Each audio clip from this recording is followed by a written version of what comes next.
I've been very lucky from a young age to be involved in a lot of different sports.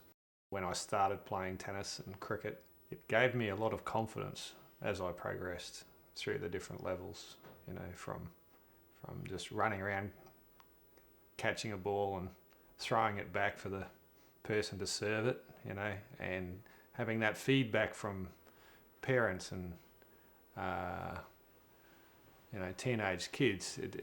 It makes you feel like you're involved even before you start playing. That community spirit that's built from sport, absolutely critical in country areas. Country areas, you feel very remote all the time. You don't know that you feel remote, but when you come together, whether it be a sporting event or simply a picnic, and you're guaranteed the cricket bat and ball's going to come out at those sort of things. So as I got more and more skilled with sport, whether it be athletics or tennis and cricket or football, my confidence and schoolwork improved to a point where it was obvious to me and to my parents and to my siblings that sport was always going to be a major part of my life. But until I went to university and discovered martial arts, I didn't realise how big a part it could be. Having the ability to focus on self-improvement, not just in the intellectual realm, which is what you typically do when you go to university, but by integrating myself in a number of sports, my own confidence in myself and myself as a developing adult really came to the fore. So I was a very shy teenager, not a huge amount of confidence in the way that I presented myself, but as I became more skilled, especially in the sporting side of martial arts, I just felt my self-worth and acceptance as part of a community member grow. As I became more proficient as a player or competitor in Taekwondo, my results at university dramatically increased. Even though I was busier, even though I was spending a lot of time training, physically improving myself, traveling to compete, my university results significantly increased. And the first couple of years where that hadn't happened, I had too much time on my hands, and my mind and body was at a lower ebb than it had been before. So I realised that there was no limit to what I could do from a competitive point of view if I applied myself. It was simply a matter of volume and effort, not necessarily time. If I was prepared to put the work in, then I could reach higher levels. When people talk about winning, it's not always about being first. We can set goals for ourselves, and if we're successful in those goals, that success is probably the most addictive feeling that you can get. If you can get to a point where you have the feeling of success on a daily basis, you'll always feel happiness. And that's why a lot of people feel unsatisfied, is because they set a goal that's too big or takes too long, and they lose the motivation to reach that goal because the lack of feeling of success is taking too long. I see a lot of very high level athletes, once they reach a pinnacle, they lose a lot of focus afterwards because they know that they can never reach that again. But the ones that can transition to setting, more goals and reach those milestones, quickly transition into a very happy people. I think it's important for people of all ages to challenge themselves, because motivation is something that is not easy.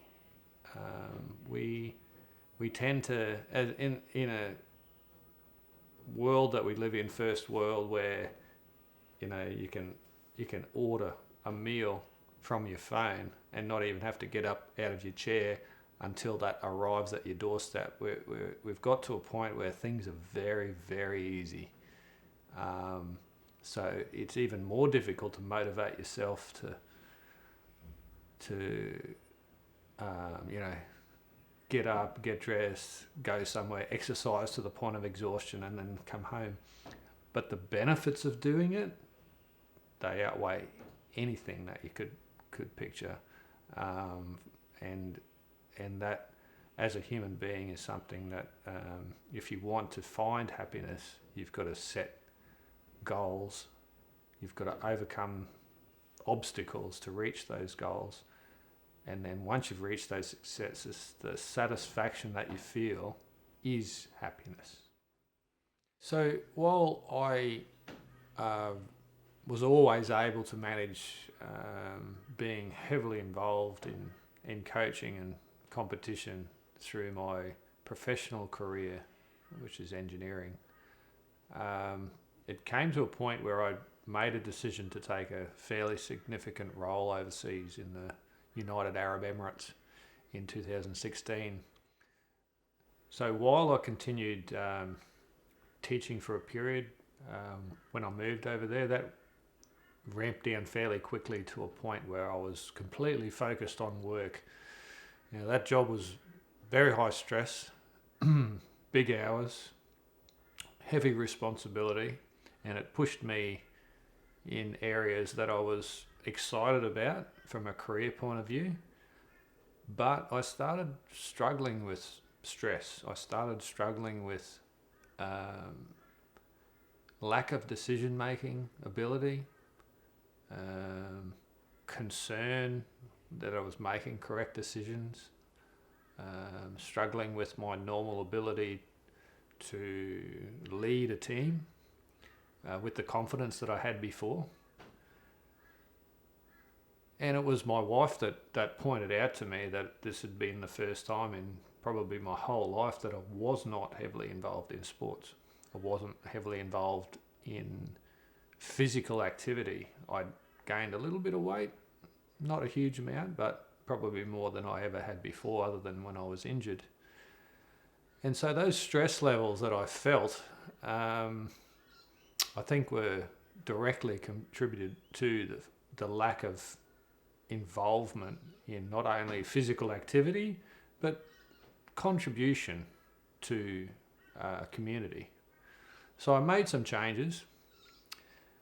I reinvigorated myself into tennis, which is something that I hadn't played in 20-something years. I got myself involved in learning a musical instrument, which was the guitar.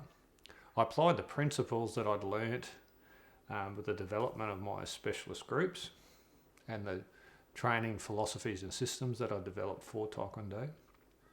And I eventually got involved in beach volleyball, more from the point of view that my daughter was no longer doing Taekwondo as well as me. She was a very high-level competitor.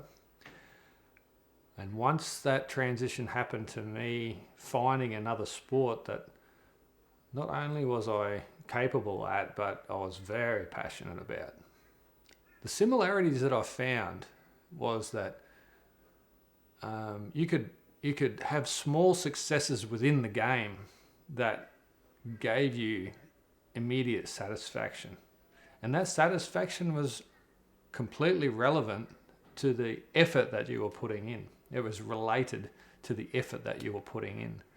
So the harder you tried, the better your technique was, and the more positive you acted towards your partner, because beach volleyball is played in pairs, the more successful you became.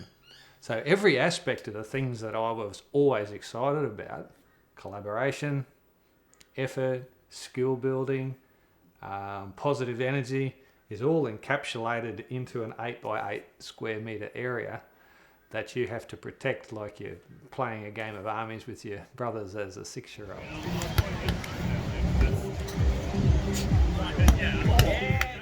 And And once I discovered that, my energy, my drive, my motivation, my performance, my decision making, all these things elevated back to or as high, maybe higher than it had ever been before. And as a 45-year-old man, that was quite invigorating because in some ways I thought I'd achieved all the things that I wanted to achieve. I set some fairly hefty goals for myself within martial arts, Taekwondo specifically, and then I found that I had so much more to give.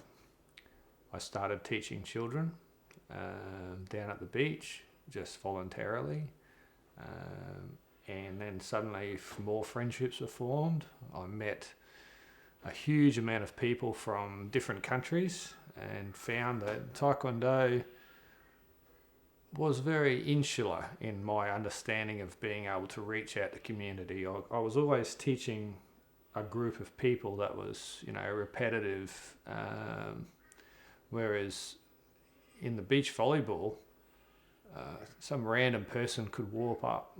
I didn't even need to be able to speak their language, and you had a rapport immediately with them understanding the rules of the game, and you could play with them against two people that you didn't know, and it's an absolute magical feeling to have that, where the communication of sport can be more significant than the verbal communication that we use every day. The positive things of being involved in sport is not only about winning or losing a match. There are so many aspects within a game that can be important in your life. The way we interact with the people that we're opposed to can be relative in the way that we have to bring a point forward at work, or how we deal with our partner on a volleyball court being down about making a mistake. We can help lift that person with our own energy on the volleyball court. These are the things that transition directly into your life, directly into your work, directly into your own relationships. And that's why I find sport is so much more than just playing a game. It teaches people to deal with positives and negatives and turn them into whatever they want to turn them into. If you're a positive person, you can have a huge influence on other people. But you've actually got to put the effort in to do that. You've got to want to do those things. Motivating yourself to do a sport is not always about finding a way to win at something. It's finding a way to bring about a positive outcome in your own life. And if you can do that within a sport, then you'll find it easier to do that in other aspects of life.